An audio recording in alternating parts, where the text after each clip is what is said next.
আসসালামু আলাইকুম। স্বামী স্ত্রী মিলে অনেকগুলো বাজার করে নিয়ে আসলাম। তো কি বাজার করে নিয়ে আসলাম সেটা একটু দেখাই। রোজা রমজানের দিনেই যে দেখেন কি নিয়ে আসছি, এটা হচ্ছে গরুর ভুঁড়ি বা গরুর বট যেটা বলেন, যে নামে চিনেন। এটা খেতে কিন্তু ভালোই লাগে। এটা সমস্যা হচ্ছে পরিষ্কার করা, কাটা কোটা, এটা হচ্ছে ঝামেলা, বাট খেতে অসাধারণ লাগে। আর এখানে দুইটা হচ্ছে পাকিস্তানি মুরগি। তো এই ছিল হচ্ছে মাংসের আইটেম। আর হচ্ছে সাথে কিছু নিয়ে আসছি, ছোলা বুট নিয়ে আসছি, আমার ছোলা শেষ হয়ে গেছে। আর এখানে শসা নিয়ে আসছি, তারপরে বড়ই, সাথে পেয়ারা। বাজারে গেলে আসলে মন চায় অনেক কিছু কিনতে, কিন্তু সব সময় তো আসলে সামর্থ্যও কুলোই না। আর এখানে নিয়ে আসছি তেল, তারপরে হচ্ছে এখানে পাকা কলা। আর এই কলায় এমন অবস্থা, তারপরেও এত দাম, বাবা কিছু করার নেই। 60 টাকা দর্জন, যেটা একদম চিকন চিকন ছোট ছোট, আর সাথে লাল শাক। তো এই তো আজকে ছোট্টখাটো বাজার। তো এখন মাংসগুলো কাটতে হবে। তারপরে হচ্ছে ভুঁড়ি, এই যে অলরেডি আমি মাংস কেটে নিয়েছি, আর ভুঁড়ি পরিষ্কার করে নিয়েছি, যেটা বট আর কি। তো এখন এগুলো আবার ভাগ ভাগ করে ফ্রিজে আমাকে উঠাতে হবে।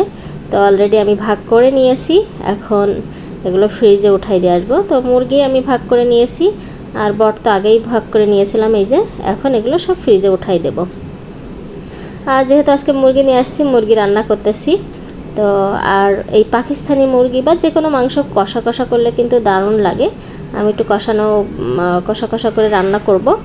আর ওদিকে আমি ভাত চুলায় দিয়ে দিয়েছি, কারণ রান্না বাড়া টুকটাক করতে গেলে না অনেকটা সময় লেগে যায়। যেহেতু রমজানের দিন, ইফতার বানানো, তারপরে হচ্ছে রান্না বাড়া করা, এগুলো মানে অনেকটা সময় ব্যয় করতে হয়। তো এই সাইডে আমি মাংস, এখানে হচ্ছে ভাত, আর এইখানে দুধ জ্বালাবো, দুধ রেখে দিয়েছি।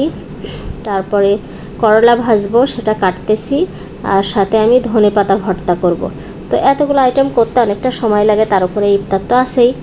তো এই তো আমি ধনেপাতাটা আজকে হচ্ছে আমি কাঁচা ভর্তা করব। তো এখানে আমি পেঁয়াজ, মরিচ, সরিষা, তারপরে নুন আর সরিষার তেল আর ধনেপাতা একসাথে দিয়ে ব্লেন্ড করে নিচ্ছি।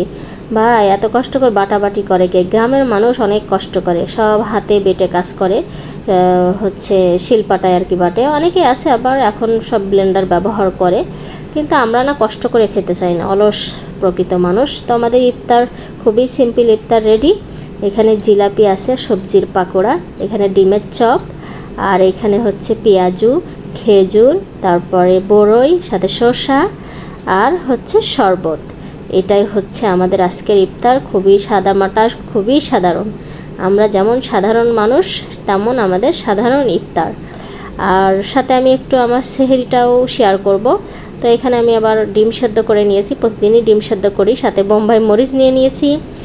আর হচ্ছে সেই ধনেপাতা ভর্তা। আমরা আসলে ওই সন্ধ্যা রাতে একটু অল্প অল্প খাই, সেগুলো আবার এখানে থাকে চিকেন, কষা কষা চিকেন, তারপর দুধ, তারপরে কলা আছে সাইডে, আমার কলা দেখাইতে ভুলে গেছি। তারপরে এখানে হচ্ছে কি বলে করলা ভাজি, ভাত। এটাই ছিল আমাদের আজকের আয়োজন। কেমন লেগেছে সবাই কমেন্ট করে জানাবেন। ভালো থাকবেন, বিদায় নিচ্ছি। আল্লাহ।